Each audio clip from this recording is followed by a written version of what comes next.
So you've always heard us say you're not supposed to red pill your friends. There is a reason, and it's not because we're guessing, it's because we experienced it.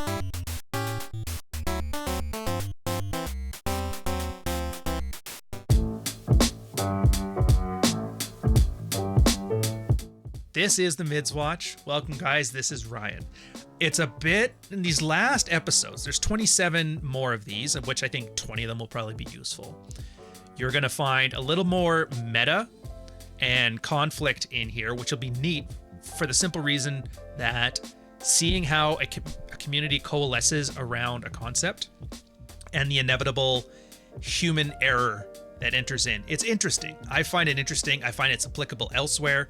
Like the same things that we were experiencing in a goofy Reddit subreddit 10 years ago are the same things we're kind of seeing in YouTube today.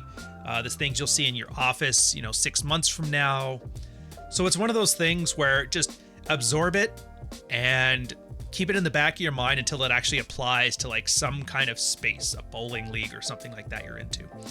So this one is from one of the oldest members of there. He's torrid history, called himself the Blue Pill Professor, and he talks about bending the rules of Fight Club, trolling the MGTOWs, the pickup artists, and the men's rights, and dead bedrooms for the married red pill. So I'm going to read it, but first, I'm going to get this straight out of the way right away. I do not like the idea of proselytizing. I am not some door-to-door Mormon traveling salesman.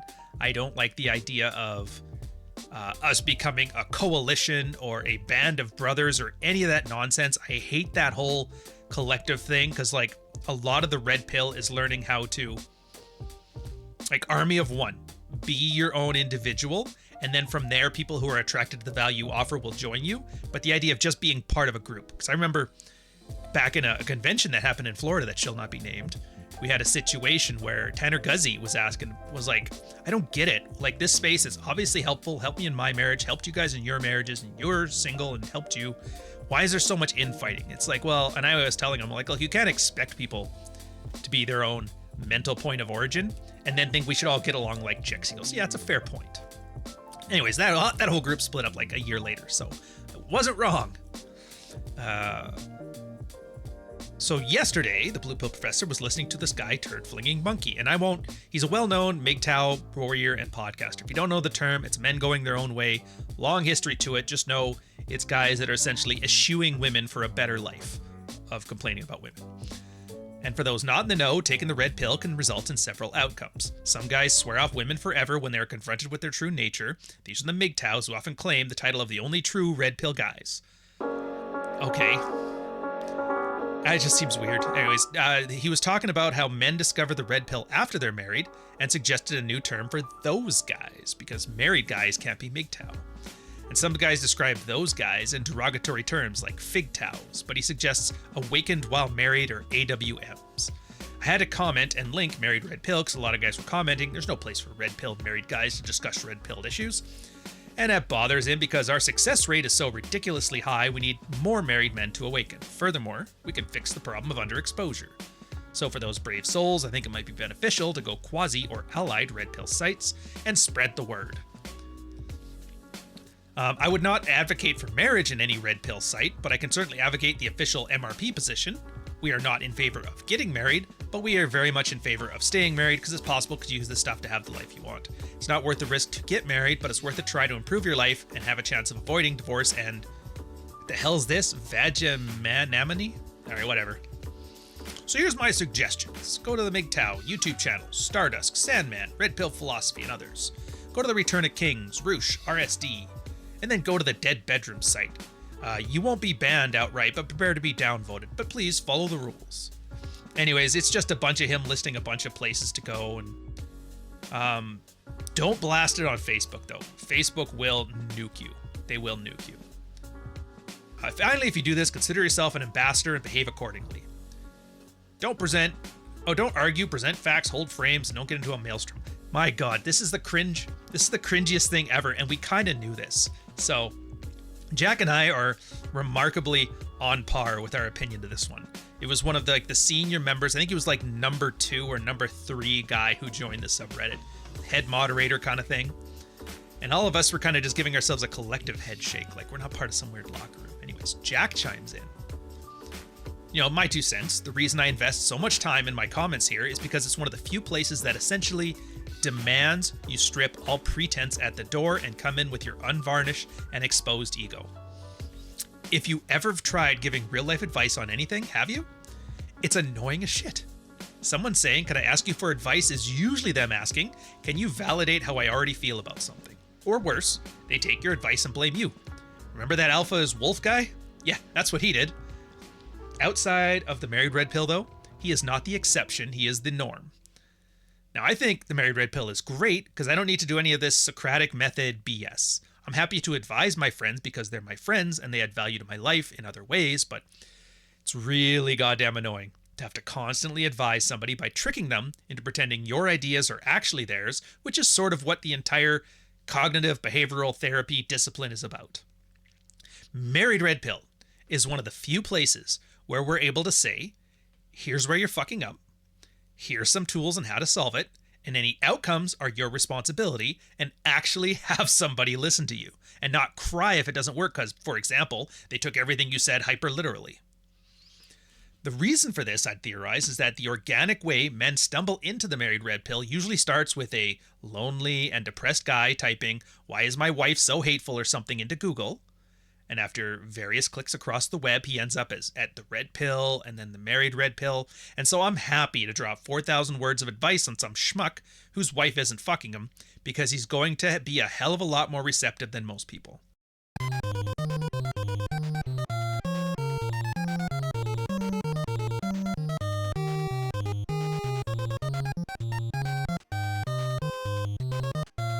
Oh, fuck.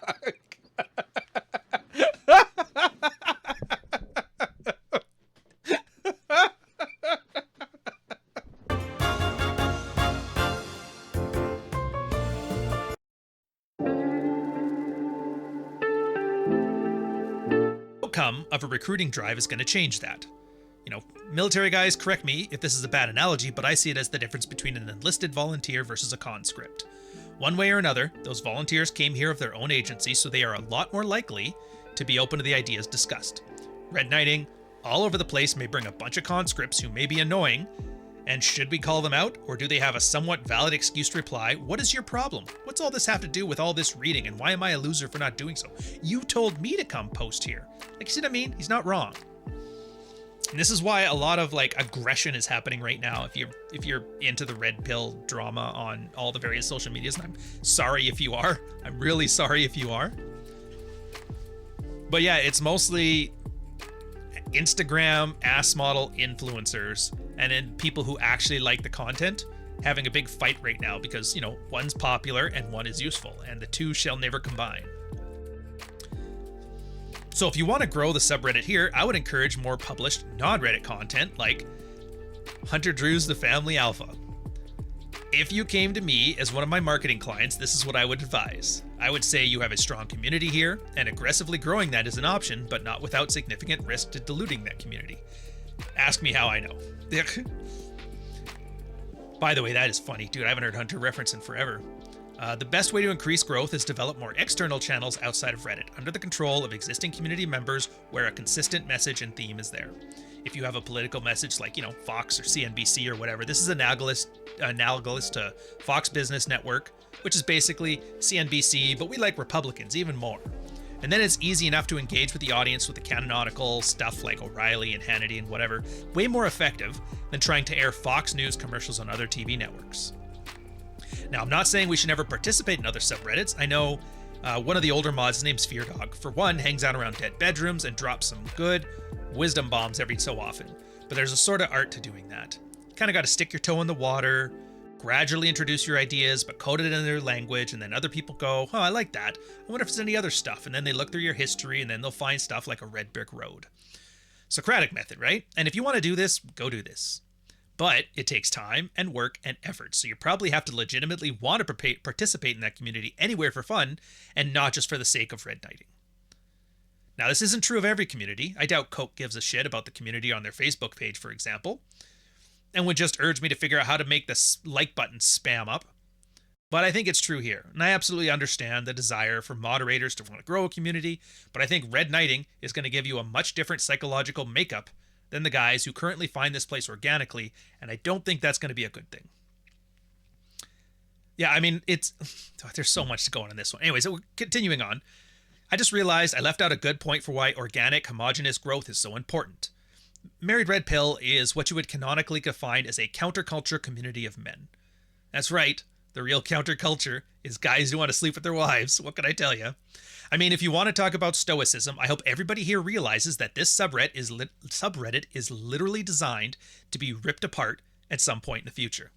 Hopefully, not for a long time, in an order of years, but eventually we will fragment between counterculture members who want to be more countercultural out of principle and counterculture members who want to be less countercultural to be more palatable.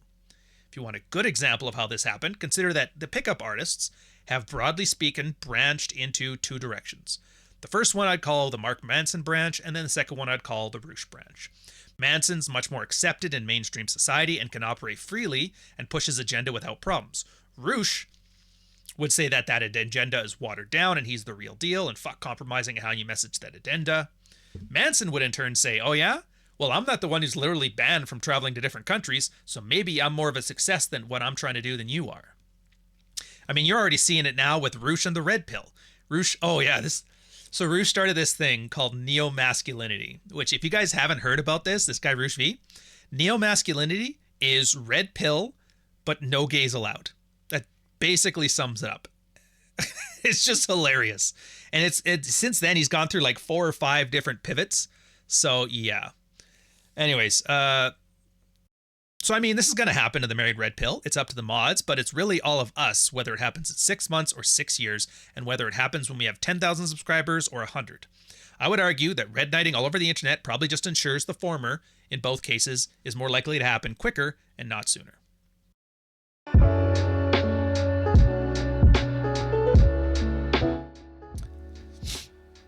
And then following in, so if your goal is counterculture, to become the culture, then I would only point to the difference between second and third wave feminism. Second wave feminism has canonical thought leaders, Gloria Steinem, Andrew Dworkin, etc., and essentially push their agenda as a gradual, homogenous, cohesive group. Third wave feminism is literally a bunch of millennials on Tumblr whining about shit, and they can't even agree on what shit to whine about. Third wave feminists see Ashley Graham in the Sports Illustrated swimsuit edition, and half of them think this is moving in the right direction, and the other half of them think this is selling out women because being appreciated for the physical ideal of blah blah blah must be eradicated. And all this does is get the occasional college administrator fired, but does little to actual impact societal change. And the real reason that chick's on the Sports Illustrated swimsuit edition has nothing to do with feminism at all, really. Except for that some asshole like me figured out that pointing a thicker girl would get a ton of free PR buzz from those feminists screaming at each other and extend the profitable lifespan of a product that's quickly going to crash from cash cow to cash sink. Seriously, for all the hand-wringing about left-wing cultural indoctrination or some shit, you only need to look how any left-wing group basically starts up and folds in 6 months. Another great example, Occupy Wall Street, which started arguing about shit like drums 5 minutes into its starting. No unified thought leader, no gradual homogenous growth, just a bunch of whiny millennials who yelled at buildings for a couple days while they started yelling at each other. Meanwhile, we have about 40% chance that, it's some political stuff about Marco Rubio, so we're going to skip that. But you know what? Screw that. Hillary Clinton's not ideological pure, so Tumblr Inquisition with her. So I would predict the Blue Pill subreddit would eventually split between those that think the Red Pill is inherently an evil ideology, and that anyone who even buys into it is clearly a misogynic ass, who is beyond redemption anyway, versus those who think it's worth considering why the Red Pill is appealing to certain young men, and whether it's worth attacking why young men would find Roosh appealing, rather than Roosh himself. By the way, if you don't know who Roosh is, just replace him with Andrew Tate. And it perfectly makes sense. It actually fits in identically. I just think it's funny that you go from Dick Masterson to Roosh to Andrew Tate, and it's the same guy, the same character.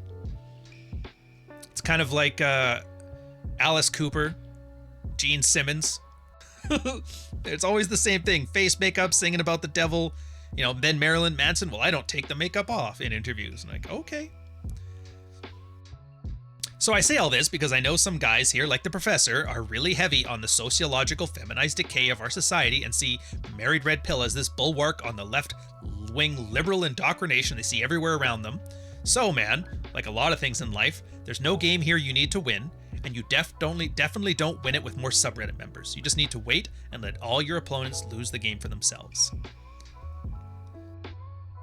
So, my own thoughts on this one. He's absolutely right. There's always, like, if you talk with other people who do red-pilled content, whether it's like, you know, their own blog or a YouTube channel or on the subreddit or trp.red or one of the 15 areas that guys swap notes on a positive male identity and sexual strategy.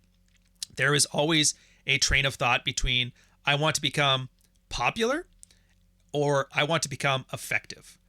And of those that are effective, it's always like, I hate feminism, and like defining yourself by the other, like being the enemy of things you don't like. And then just, well, if they come along and they start coming along to our side, you accept them with open arms, all this goofy stuff. And none of it really matters. Like, I've made references here. Nobody knows who Roosh is. Nobody knows who the Blue Pill Professor is. The only reason you know who I am is because I'm actively talking about this stuff right now. In 5 years, you'll be like, who the hell is Ryan? We're thinking about Whippity Splash, But the fun thing to take from it is defining yourself as being against something just isn't helpful. And this is like a good thing from a red-pilled man too, because a lot of guys seem to love the idea that red pill is against liberal indoctrination. And it's like, who cares? Look, it's like these guys that treat their wives as their arch nemesis, and they're very combative for it. And there's a portion of your red pill male action plan where that is absolutely necessary. When you are first starting out and your wife has been running points up on her little scoreboard, and if you don't get the reference, that's in Dread, the new book. It's out today, or I guess whenever this releases. I don't know. It's already out. Just go get it. And they need to do it at first because, combative atmosphere is how guys tend to thrive. But then you get to a certain point where you realize, why am I making this 120-pound, 35-year-old woman into my arch nemesis? We're supposed to be married. And then you kind of throw this scoreboard away eventually, realize, like, I'm not here to fight you. She's not my competition. And it kind of demeans yourself by thinking that she is. It's the same thing, just applied writ large. And this is the part that I love. And this is the lesson for you guys from a red-pilled praxeological standpoint. It's that you come here because you want to get laid. And then you leave with understanding of the human condition. And that's the part I find fascinating. Fascinating. I think I've told stories plenty of times. Most of the time when guys, red pill, they do some dread, they fix their marriage, one of the first side effects that everybody notices is they start earning more money at work. And that's just simply because they learn to be assertive and they learn to shed nice guy behaviors and they learn to be more self-interested. And so whether it's switching jobs, whether it's taking promotions, whether it's negotiating higher salaries, whether it's just doing better in the commissions that you get, guys are noticing that just by being a chump is they're actively hamstringing their own career. And so it's just one of those things. There's that. You're going to find yourself in an HOA or HOV, which is the one, or a condo association or a bowling league. And you're going to find all these little dynamics kind of play out too. Because it turns out it's not a Reddit thing. It's not a red pill thing. It's a human thing.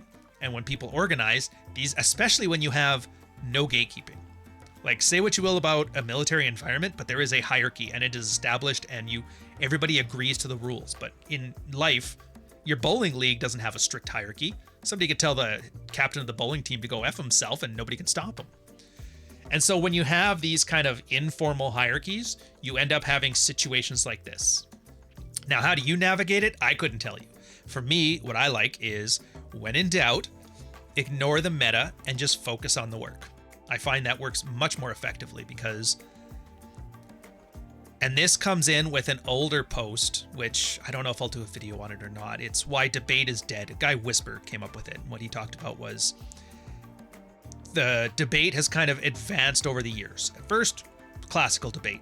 Two people argue to an audience about two sides of an issue, and the audience decides who is more persuasive, and they're like, yeah, he wins. Then it became more of an argument. I'm arguing with you, and you're arguing with me, so that both of us may strengthen our positions and come to a closer understanding of what truth is. That's something more modern. And then we have kind of like a postmodern thing, which is basically, you know, my audience wants me to yell at you. And this is the stuff you guys see everywhere. And everybody talks about a debate. My audience wants to see me yell at you, to dunk on you, to call you bad names, because it's just blood sports.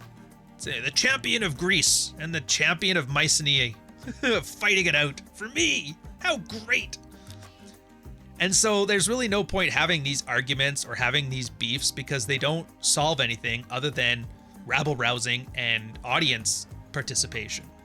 So what do you really do instead? And it's just like arguments are won and lost by factors outside of it. So if the red pill is truly meant to be some great thing that's either counterculture or ingratiated into culture writ large, it's only going to happen because you are appealing to guys who appeal to the message and they do the thing and then they spread it out too, right? But it has to happen organically. And the reason organically is important is because if it's organic, that means it's working. There's no astroturfing in. People are getting more savvy and they're kind of noticing when they're being astroturfed into stuff. Ideally, it kind of brings us back to the basics, right? Good ideas thrive, bad ideas wither. If this is really as good as everybody says it is, then don't worry about it. It'll happen when it happens. So anyways, that's about as meta as I want to get today on this post. I'll talk to you guys later. Cheers.